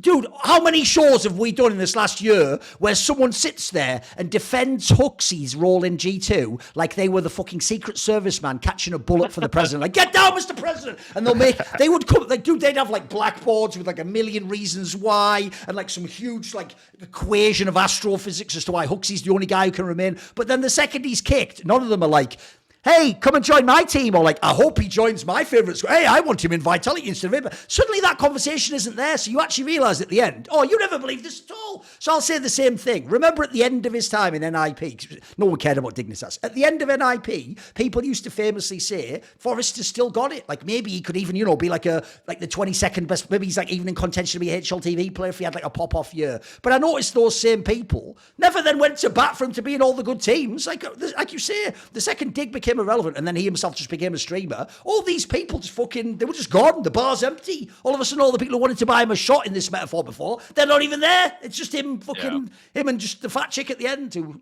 you can make the analogies to which team I was referring to before that might be. But I tell you what, f0rest, if you want to get laid tonight, that's your only option. So listen, the metaphor could go further, but we'll see. I do think he had the line that was just like he wants to play in a major again, and I feel like there you go. That's reasonable. You could do that with a team like OG. You just have to pull your weight. Of course. Like you're not gonna be carried to it, but if you actually are contributing, you can do it. They might need one more piece, but yeah. No, I'm with you. Right, okay. Let's move on then. My bad point is going to be one. It's going to be very on brand, but listen, don't get too horny before I've said the whole point, okay? I understand that you all think I hate JL. I don't. I could never hate someone that stupid because I actually know God didn't give him the capabilities to be that malicious. He doesn't, you have to understand, guys, he's not actually doing any stuff to be really rude. It's just who he is. Words form in his brain and then they just slip down like a slippery thing called his tongue and out of his mouth. And at no point was there like, an entity that was like, how you think about basically what JL needs is the really old school Eminem video where it's called Guilty Conscience, and in it Dr. Dre plays Eminem's conscience and he's like, whoa, hey Em, watch out, what are you doing here? Like basically JL doesn't have that guy, so he just says stuff. So I do know that when you bang on JL for things he says in interviews, sometimes they're even different from what he said in the last interview. I don't always know that these are the most like well-crafted thoughts that it's not like a manifesto. He might just be feeling something in that moment and then later on he doesn't. So I will say, I'm not going to judge him too harshly, but I thought his most recent round of interviews are mental. Because if people haven't seen, he keeps doing this weird thing where instead of just being like, yeah, I haven't played as well as I did since I was like the major MVP or like the team's just not in his squad, he does this weird thing where he frames it as though it's like, well, we've kind of lost motivation and, after the high of winning the major, how can you do it? And what's weird is he's talking like he's like completed CS or something. And it's sort of like, well, I can't be bothered speedrunning it again on Nightmare Mode. I've already got. It's like, you won one tournament ever. And spoiler, everyone now thinks that's a fluke, bro. If you need any motivation, I think you shit out a lot because isn't that the motivation? Like, by the way, here's the wackest angle of that approach of like complaining about motivation. The motivation's obvious. Prove it's not a fluke. Make us all look stupid for saying you just fluked the bit. If you won any of those tournaments, even that stupid blast, you could at least have made the argument, right? You could have been like, hey, I still won a tournament with all the top teams in. Like, I don't get this angle that, like, yeah, like I say, to me, I consider this player very green, by the way. Like, he hasn't even been a top player very long. He's only hinted at it. So I don't get what this angle is that he's so, like, to him, he's making it seem like human nature. Like, well, you've hit the top. It's like, you haven't though, mate. You like briefly hit it for a day. And then the joke is 2 seconds after you won, Pimp reminded us all, like, it's probably a fluke. And we're all like, yeah, shit. Tell you what, that Pimp gets it right sometimes. So I'm just saying, I just don't get this whole framing. It's such a weird angle. And by the way, as an actual player, I don't even think he's one of the ones to blame in Na'Vi. So it's such a weird angle to take. I don't get it. Thoughts? I mean, you see all these legendary players that have the scrolling trophy bars on HLTV and everything like that. And you go to JL's and it's literally just a major trophy and a major MVP on it, which obviously looks incredible. Yeah, like in terms of your pure achievements, like that's better than 99.999% of people that are ever going to play this game. But like I do see that in the interviews with him, with Ema, with they just didn't walk with the swagger of a major winning team at all. Yes. They just were like job's done. And it's like, what are we talking about? Like this isn't like a regular sports league. We're not like, yes, we do value the major very highly. And as it stands, actually at present, I have JL for the first half of this year in my top 20 players of the year because I rate that performance so highly. Fair. And he had a really good Blast Spring Finals also. But I don't, but if he just kind of like, if the motivation's just gone for the rest of the year, it's crazy. I think Tarek was probably one of the only other people that ever did this, where it was like, you win major MVP, you win the major, but you don't get HLTV top 20. Like right. he might join Tarek in a rarefied air of people who just mega fluked. Like it's a rare case. But hey, if you want to just become a pro streamer, like I think it's the avenue for it. So if that's cool, then that's cool. Okay. Where you at on this, Nart? Where you at on the jail topic? So JL lost motivation. Is that what it is after the in an interview? He said he implied something like that. Yes. Like you guys were saying, like right after Na'Vi won the major, that was my initial thought too. Like, oh, this was a fluke. This could be a fluke. So like you want to prove everyone wrong. So I don't know why he doesn't have that motivation to do so, or the rest of his team as well. So he's lacking that Mamba mentality. So I even think it's weird because that's what's weird about it is this. Like Immer, especially, I'm with you, Maui. Immer also does it because you notice in all of his interviews, there's a bit of attitude because he obviously feels resentment to people telling him he should be kicked since in his world he won the world championship, right? So to him, that validates that he can be in the team, right? What I don't get is this. If they're going to shit talk Maui, be bold.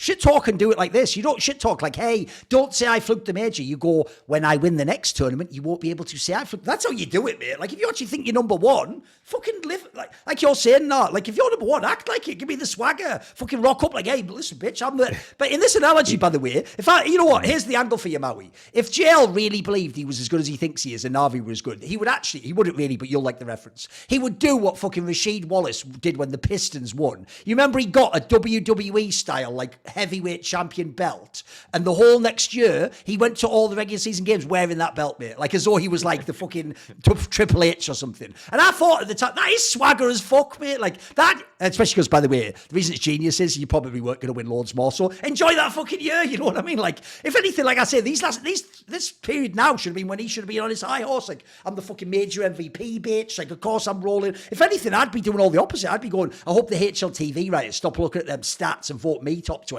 Like, yeah, go further if you really believe it. Come on, Jaws. Give me the courage of your convictions, you know. I think one... Oh, yeah, go on. I feel like Thorin, you need to trash talk him more. I do. To give him that motivation. Yeah, I see you on Twitter. You know what's sad is actually, there are certain people out there in the scene where I almost do play the role of like secret coach or something, don't I? Know, like, because they'll do that thing like, yeah, we proved you wrong. Like, we'll just say thank you, dickhead. Like, whatever. You're welcome. Okay, you're welcome. I think my least favorite thing about Counter-Strike is that players understand that form is so fleeting, that it's so frequent that you're going to play at such high levels. And it's kind of like what was happening to Chopper and Spirit for like every major cycle. It's like they would just pop off at the majors, they would get to the playoffs, and then it's like, what else are you doing for the rest of the year? Like Flipside was like a lower case of that, where it was like, okay, they just play well for one event, they just get to the major, and then they tank after that. Like it's so they don't really carry that. Like, I just think that with Counter-Strike, you kind of just have to keep grinding. I think the thing was with traditional sports, you kind of can rely on the fact that you do have more athleticism and skill, and you probably play better team ball than the other people overall. But like, if you really do slack in Counter-Strike, which is why it's so exciting, admittedly, is that like you'll just fall, just fall down a cliff. Like if who's like if MonteCristo stopped playing CS and he only showed up to events for the next 6 months, he would fall out of the top 5. Oh, for sure. Like for sure. Yeah. Like it's not like sports. You can't just walk. Well, not like athletes are doing that either, but you know what I mean. Sure. You can't coast. That's yeah. It looked like he was about to say something there. Were you about to say something? Nah, come on. Yeah, it's so crazy like how good he can be too. Yeah. Like he's like the reason why Na'Vi were competitive against Team Spirit. So it's just like if he can find his motivation, like how good he can get, you know. Should I make the joke? Yeah, fuck it, why not? When would the answer ever be no? Internal dialogue, right? So what I would say is this. The other reason I don't like this whole approach, this is going to be a really like weird tangent, but I'm going to do it anyway, is why is this motherfucker thinking? Bro, you're being way too reflective right now. Your upside, your superpower, JL, is, you know how a horse, you don't want the horse to see everything. It might get shot. Oh, it's just right. You put the blinkers on it, don't you? You want it to just look one foot in front of the other, and it just judges that the rider, Alexi Beerblade, that they will figure out the destination. You're doing too much thinking, entirely too much. They don't pay you to think. You're paid to be Lithuanian, have a girlfriend who potentially drops slurs while playing Face It, and maybe it's you who was playing anyway instead of, oh, did I say all that out loud? Well, shit, you maybe shouldn't shit talk a motherfucker who knows everything in the scene. Bitch. But anyway, you fluked one major. You had like I said, not even the whole major, mate. You had like 2.5 days where you were just OP. Okay, well done. You won it. But I actually have to say that, like, for real, I almost do believe that. Like, I don't know why he's like worried about that. Like, the best thing about this guy's game is I actually feel he's a very intuitive player. I think he just plays off feel. Like, just fucking play, mate. Like, the real problem I think is this. This is the final point I'll say here. I think essentially what he's actually struggling with is now people want him to be the player that won the major MVP, but I think that's too high an expectation. Like, for me, that was like the best possible day. It was more like in sports where you have a player that has a really great playoff run, but they're not actually like a truly like top 10 player, you know. They just had an inspired run in the playoffs where they balled out in a series or they had right matchup, you know. If he's saying this because he's trying to like excuse why he isn't that player, like I don't hate on him in that sense. The reason I never asked for him to be cut in Na'Vi is I actually think for the player he is, he probably overperforms a bit. He's actually generally a pretty good player, but he's not a star player for me. I think he's just a player you have in your team, you know. Yeah, for people that actually want a comparison, I have some like niche comparisons for JL as a player that work in my head. Is that like, to me, actually, one guy that I really thought JL played like was actually Bubsky in his prime, when basically he would be from in like that Mad Lions days, we mean, yeah? Yeah. When he was actually playing in his prime, he would actually have this like really well-drilled system, which was first called by Hunden, then Asilian, and it was like strat. But if there was something that went wrong in the strat, then he would know when to flip the switch and just make that one intuitive play. And I think that when you play in such like hard-drilled systems, you begin to develop your own individual decision tree based off of how the strat's going. And it's like, oh shit, we had 2 guys die on the entry. Okay, I have to make this push through a smoke that sometimes works, and then it would work. And JL kind of has that decision tree for the Blade Alexi B strat book right now. And the other is kind of like, maybe people didn't watch Bubsky in his prime because I don't know who was watching. It was a while ago. That was kind of like the only time. True. But the other one, this is also pretty niche, I guess, is like when JT and Complexity and Cloud, or not Cloud9, when JT was calling a more drilled style, like Grim and Floppy knew also when to break from the strategy. Like they had to like learn at that time, like, okay, when should I go out of it? But now he calls more defaults, and like they don't have that same juice that they did before. They like the more drilled stuff. But that's like JL right now. Like he works in these really weird specific systems, which is kind of what he had with Apex, but I think he just somehow leveled up when he got onto the Blade Alexi system, and it's honestly worked for him. But yeah, he needs to find like just a normal level of motivation and not be like, it shouldn't be wavering. Like you're still fighting for a lot right now. Like your legacy is not secured at all. The last joke would be, basically, JL, in line with everything we've said, you just need to shift your perspective a bit like that time you tried to look around the side of a laptop to see the top part of a bomb, even though that was an image on the screen of a laptop. But again, to you, that may as well have been the fucking monolith in 2001, and you were just an ape bashing a fucking bone against it, weren't you? Like, fucking, I don't know, mates. Anyway. That was like a Zoolander reference. I've almost felt like he was making. He's like, the files are inside the computer, and then he picks up the computer or whatever. I think he was joking. Okay, honestly, I think he was joking. But it's weird. I can't lie. Put it past him. Yeah. You think that was scripted? It could be. I guess. The fact we don't know though is what's funny. By the way, though, I'll say, all right, I'll give you. Here's the olive branch, Maui. If it isn't, even if it isn't real, by the way, you probably should actually play into this angle like Zoolander. Like, by the way, it would actually be an amazing piece of content if Na'Vi made a piece in homage to Zoolander, where the joke of this pit is Maui. It's played like, here's our new facility, and then Jail's like, and how are we going to get in there? Like, it's just a fucking facility for ants. Like, it's only this big. Like, I'm 6 feet tall. Like, that. If you did that, I would actually. I'd give that a fucking retweet myself. That would actually be fire. That would ESL's be fire. already going to do it. ESL's already going to record it at the next Pro League for us. You know, they're going to do it. That would be fire. I'm with you on that one. Okay. Right. Okay then, Nart, what is your ugly point? My ugly point is the whole C9 AMKAL icy situation, where he was trying with them without getting permission from AMKAL, and then now somehow E6 involved, saying like he can't move to Cloud9 because if he does, E6 will ban them. So So if I don't know if he had talked to his org, maybe this move already happens, and then now like with the whole like Cloud9's manager or some management came out saying like they did talk to the org, so there's like a lot of back and forth right now with this. Is a bit messy.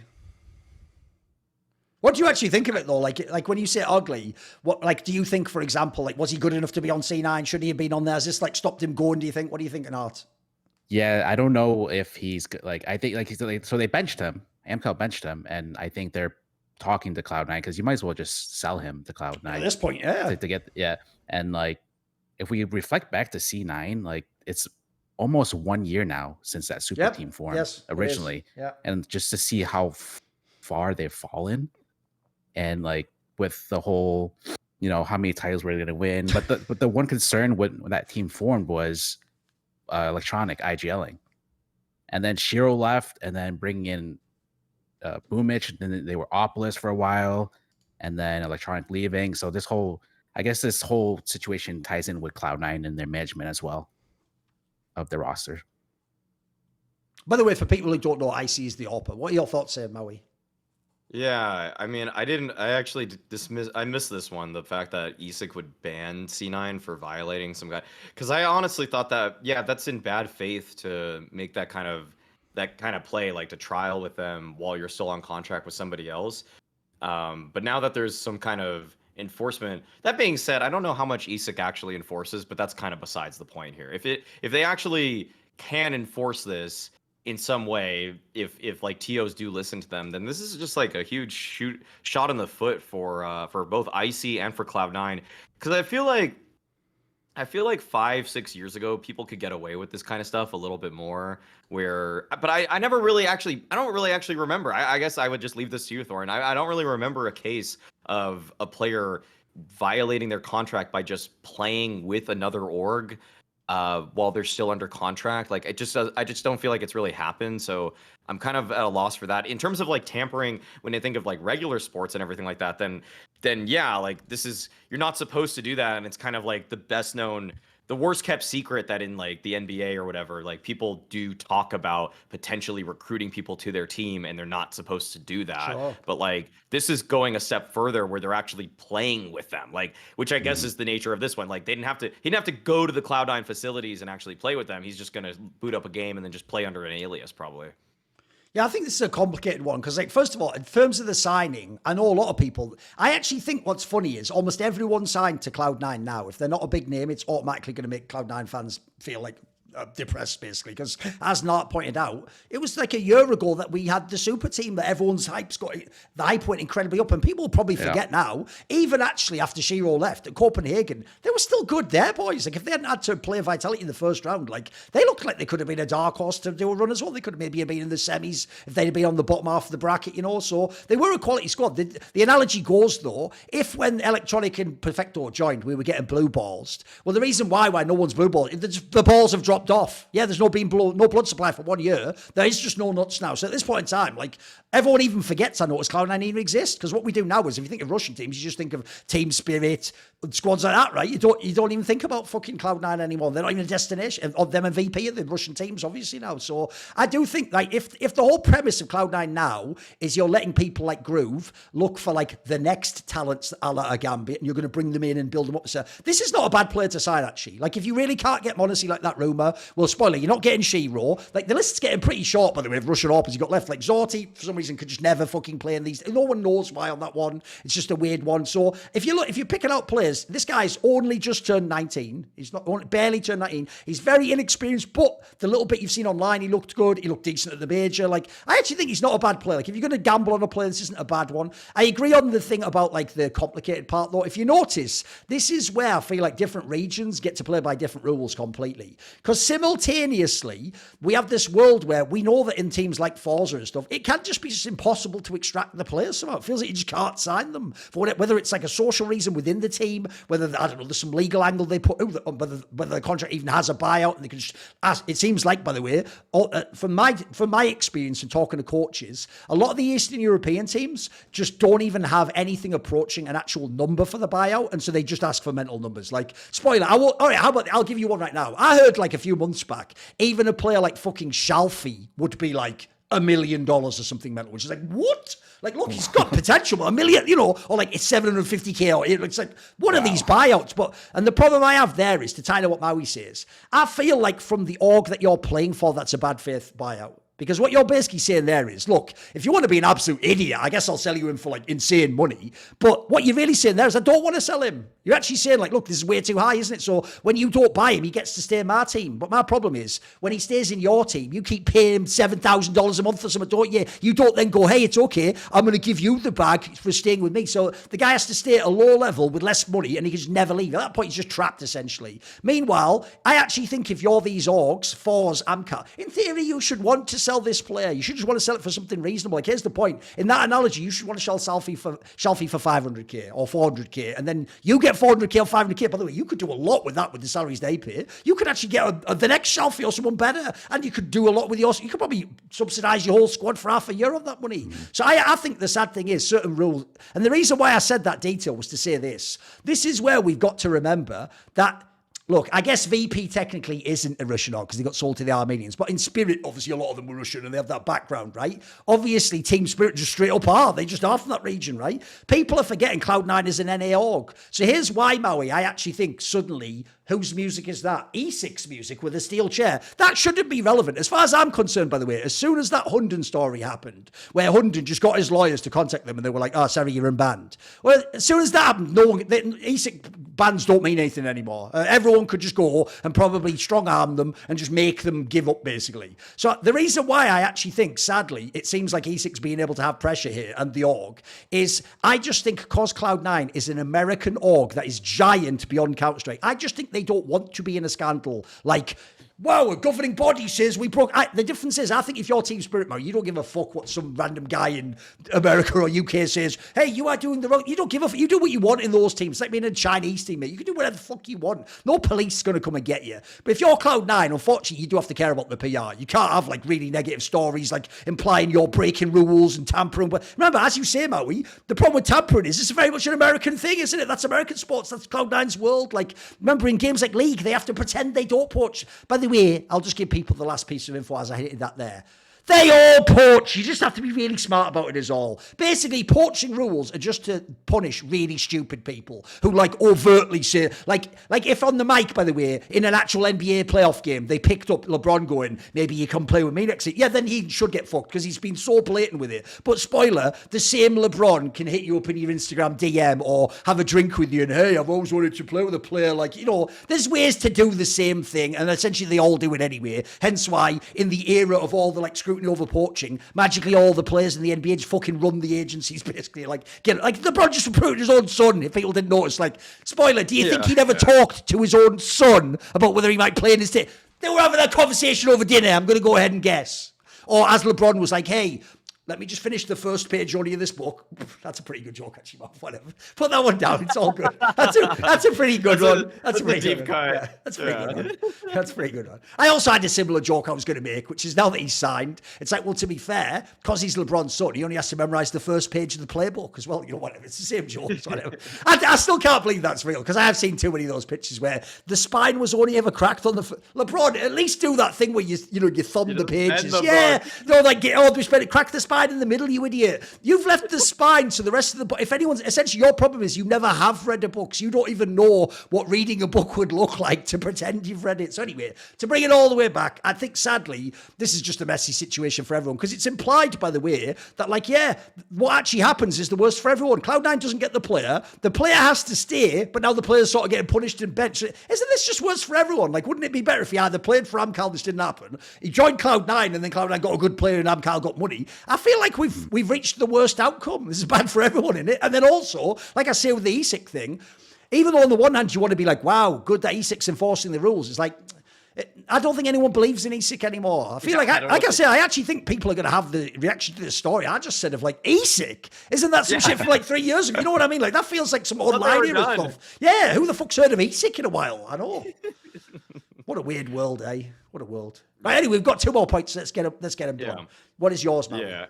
Mine is that, it feels like a weird contrast, because my bad point was that f0rest isn't actually going to be playing, or he hasn't been playing for a while. So maybe I should just be happy for this. But I just put it in the ugly category. That the fact that Kjaerbye is joining up with Dennis Law and 3 guys from the Middle East in order to play the Asian qualifier. The most random lineup ever created. I actually agree with M&M's. It's mental, this lineup. And it's like, what? It's like you just pick names out of the hat. It's mental, this lineup. Sure, Issa has been competing, I think, in the Asia region recently, but then his teammates are Hussein and Osama. I'm just gonna leave that there, like, bro.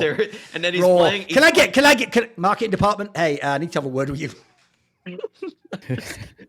I just what, bro? What about in that case? Some people playing them should just rename to SEAL Team 6. Just do it already. You know, like it's a pretty good joke, a pretty base joke. If you know that one, anyway, whatever. It's all good. I'm leaving it there. I'll leave you take that one. But those are his teammates' names, yeah. And he's playing in the Asian qualifier. And the thing is, like, you know, I guess it's like this is a cake and eat it too kind of moment for me, where I'm like, I want f0rest to play again, but right. You know, the thing is, I would want him to play for like an eyeballers. I'd be okay with that. I'd be okay with him playing for like some kind of tier 2 team in Europe or whatever. And then Kjaerbye comes back. He's making his comeback now, and he's doing it with this just completely random team. And the last things that Kjaerbye has played are just like completely random events under different teams here and there. Like he played with Endpoint for a while in 2022, but he didn't really play too much in 2023. And I think. And this is a tangent, and this is more of just a joke or anything. But then the worst part about all of this is that when Kjaerbye's tweet was announcing that he's joining JiJieHao, he says trying hard in show matches brings you opportunities, and it's like, don't take show matches away from us already. Like, stop trying and like my least favorite thing of doing is when I'm tasked with working a show match or even talking about it in any respect, and I just see that everybody's just try harding. Like the fun of a show match is when everybody has 10 P90s and they're all running at each other. At least it's more interesting. 10 scouts, like that's why the blast show matches are good. I don't want like try harding in show matches. 1, you're ruining show matches, Kjaerbye. 2, you're joining a team that is just like, this is just an obvious attempt at a cash grab at qualifying for the major through the Asian region. Like, come on, like if I want to see you, like if you want to play yourself back up into shape again, like do it with a European team in tier 2, please. Come on, Nart. What do you think? Kjaerbye, that's one of the craziest career fall-offs. That for sure, like from Charlotte to this team. But I thought he retired, so he just came back and just playing like I would guess this would be casually, right? I don't even know what's going on, but I guess this would be his best chance to qualify to the major, right? With this random stack at the Asia RMR compared to the other RMRs. What do you think about Maui's point, though, of like the idea that what made him relevant enough for them to see him was just playing in a show match? What do you think of that? If that's true. What was the point again with the show match? The idea is just playing in it is why they signed him to the team. They just watched him play there. Oh, that's ridiculous. That can't. It might be a joke. There's no way. No. And the problem is, though, esports is esports. Like, I wouldn't 100% put it past, but, you know, like, I feel like there has to be like a 10% chance that's real. You know what I mean? Maybe even more. Yeah. Maybe I'm being generous. Maybe it's like a 40% chance it's real. What do you think? It's tongue in cheek, but like the thing is that all jokes to even be remotely funny have to be rooted in some truth. So, well, yeah, the obvious follow-up would be if the joke answer isn't, well, then why? How did they sign him? Like, as you say, he's played fuck all for years now, right? He's played in everything. The brand name, probably. I honestly. guess, Yeah. True. All I'll say about this one is, obviously, if that was true, that is a nonsense reason. Like, your show match is absolutely worthless to show how good you are, what your level is, and all that jazz. And I agree with Maui. If anything, if that was real, it would just ruin show matches. Like, at that point, people would just literally... Like, the joke would be, like, in matchmaking, when someone on your team, when you just bait on the 1v4 and you take forever, and they go, it's not the fucking major final. I don't want people playing show matches like that. Like you say, Maui, you want people in the show match to be willing to die, to get knifed, to play with stupid guns, to go for... By the way, if you're actually an older player like this, a retired one, if anything, we want you to just go ham. Like, if you're Kenny S, you play a show match, do like a 316 O-scope for real. Like, that is actually what we're here to see. We're not here to see you, like, hold the correct off angle like Shiro and then reposition back and get a 2K and then save. Like, that's not what we're here for. Like, we're here for a show. The clue's in the fucking the show match. Shows something. You're supposed to perform and entertain us here. And then just on the Kjaerbye angle, I actually do think the saddest thing is, if people don't know, the reason Kjaerbye's drop-off is so mental is, I'll look it up now, but dude, I'm going to go ahead and guess as I look this up that he's like 25 himself. He's not even that old. Let me have a look. How old is he? Kjaerbye is 26 years old. That's not even the end of your career necessarily. And by the way, if you remember early on, one of the whole things about this guy, hence why he had that famous meme that he like shook a lot when he sprayed, is he actually had pretty like sort of streaky, but it could be really good aim. He actually had like talents. It was clear like he had rifle skills. The sad thing for him is it was such a gradual decline for me. If he'd have just been like bad and something had happened in his life, or, you know, he did quit the game or something, that would be more logical. I actually do think the saddest thing is, it really is just like a graph that just gradually goes down over time, and it just eventually goes to the point where it becomes irrelevant. So, and what I don't get is, I agree with you, Maui, this actually has to be paired like a f0rest thing. Like, if people are going to say f0rest can still play, yeah, I know Kjaerbye was never f0rest, but he was good around the same time f0rest was. Like, why couldn't 26-year-old Kjaerbye be a relevant player? By the way, those names I listed earlier, why can't he be an OG or Ents or a Fnatic or a Nip or something? Why can't he, right? So I do feel like, unfortunately, that mixed with the fact that you read out the list, mate. The jokes write themselves. Like, that list is fucking ridiculous, guys. Like, that's a meme, that lineup. So, sadly, it does just look like what you actually did was, you still want to be in esports. Maybe you don't want to work a real job. And someone said to you, because the one upside that people won't get is this. I would imagine the Chinese team does have money, though. Like, I'd imagine they're paying you like a not bad salary to just be in this team and potentially try and qualify to the major, like you say. So, but it just seems like, I mean, it's almost a meme that you're even playing like this, isn't it? Like, is this a real comeback? Are you really trying to, like, turn your career around? And then, you know, this is a stepping stone, and then you make the major, and then you are on fucking Fnatic, or you, I mean, the joke. I tell you what, here's one that people think I'm memeing on. Someone like Kjaerbye should actually be trying to get to a team like Bleed with Kassad. That's the sort of team where you go to resurrect your career, mate, and he can maybe find a role for you, and then he hooks you up with some of the play, you know. So I just hope this isn't just like he comes back, plays with them, they don't make the major, they fuck off, and then he's just never playing again. That would be whack. Like, what's sad about this player is, I also feel like he's one where maybe people meme on him because he intentionally left Astralis and they had the GOAT era without him. But, like, no one could know that was going to happen. So I actually have to say, I always felt quite sad about the way his career went. I actually hope this would be a player that would kind of have like at least like a decent length of career. Like, he didn't have to be amazing, but he could have been like, you know, the 26th best player in the world. Like, he was a good player. Right. The last point is my point. And so here's what I'm going to go to. This is actually a point for Nart here. So I'm going to set you up here, mate. I'm going to do a little rant, but I want to get your thoughts. My ugly point, and I'm intentionally going to put it in ugly, is this, right? There's a real misunderstanding in CS, which is, if you ever read on things like Reddit and Twitter and HLTV, they give you the perception from fans that, like, there's only elite level, high level pros, and they know everything about CS. Then there's just all of us peon plebs, and we all know nothing about CS. And so logically, there's no content. It's just tournaments and then fans.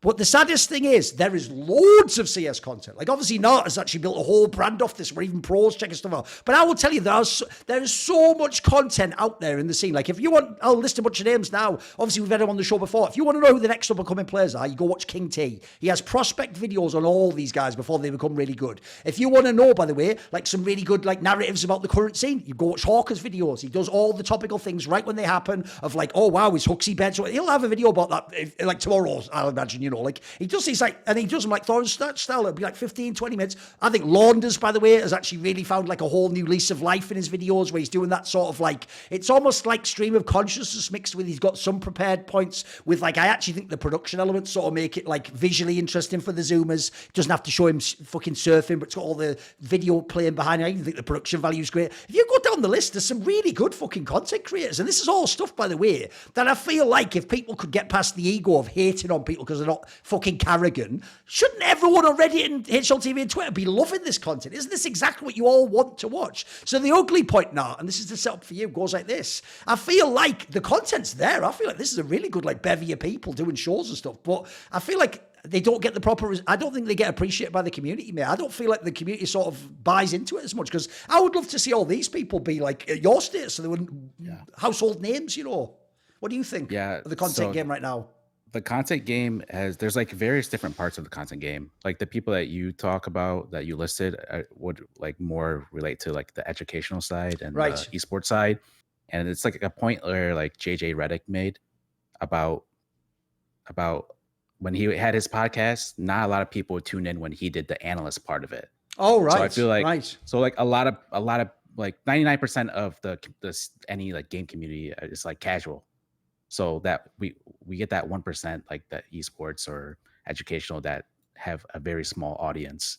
Yet, like you said, we don't get that recognition.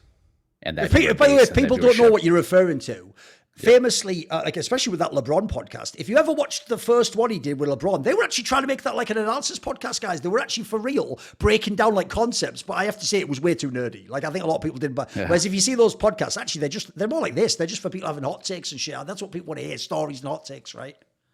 Do you feel like analysis isn't received, like people just don't buy it or they're not interested? Yeah, like my content's very niche. Like it doesn't portray to like the casual player that just wants to like load up and play a game. They're not going to be watching my stuff. Right. And I feel like that relates to some other content creators too. Sure.